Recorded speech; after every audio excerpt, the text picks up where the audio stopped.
question about hog crates. And here we go. I have to tell you the truth. When something like that happens, and I'm here in Iowa, man, I feel right at home. Feels like I'm back in Jersey for a couple of minutes. That's New Jersey Governor, Republican presidential candidate Christie, laughing at protesters as they stormed the stage while he was speaking at the Iowa State Fair. Just moments later, he spoke with me about the rough reception and his thoughts on the race so far. Here's part of the interview. We were just watching as animal rights activists leapt onto the stage right in the middle of a sentence of yours. What did you make of that? You know, it's just another day in New Jersey, but it just happened to be in Iowa. You know, it's fine. I feel really good about the fact that I've stood strong in front of for the rights of farmers in Iowa to make the decisions that they think are best in raising their livestock.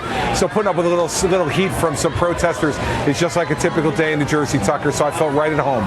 So I was talking to one of your fellow candidates the other day who, like you, is a longtime office holder, a long time in public service, and he was expressing real frustration about the rise of Donald Trump. Why is this guy coming from out of nowhere, sucking all the oxygen out of the race? Do you feel that way?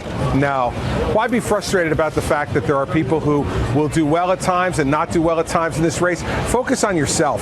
I'm focusing on the fact that I'm the guy who's vetoed more tax increases than any governor in American history. I'm focusing on the fact that I brought a property tax cap and real tenure reform and real pension and benefit reform to the people in New Jersey. It's August in a presidential race. Go out there and lay out your program and let people know who you are. That's the most important thing. So you're the governor of a state that's right in the middle of kind of the finance triangle of America. Should ordinary Americans be worried about what's happened to the stock market in the last couple of days? Well, listen, you always have to be concerned when our stock market shows some weakness. But the fact is we've had an unprecedented run here. And the problem is that we don't have enough economic growth in this country.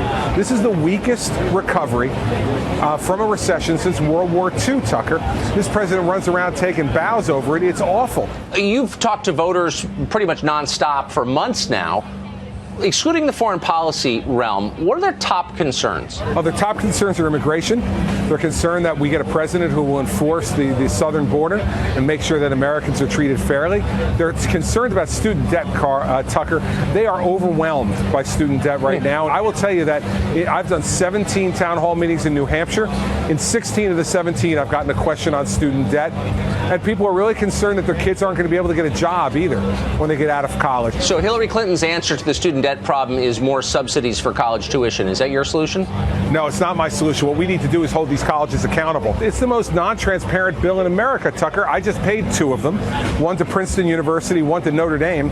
And I will tell you, there's three lines. Yeah. Tuition, room and board, other fees, and then $60,000 to $65,000. It's crazy. As president, what I would do is to say you've got to break out that bill much more specifically, and you have to give us the chance to unbundle it. And if they're unwilling to do that, then they should not be allowed to participate, and I would not allow them to participate in the federal student loan program or grant program.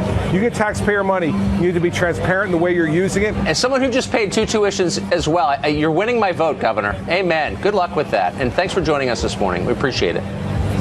Thank you.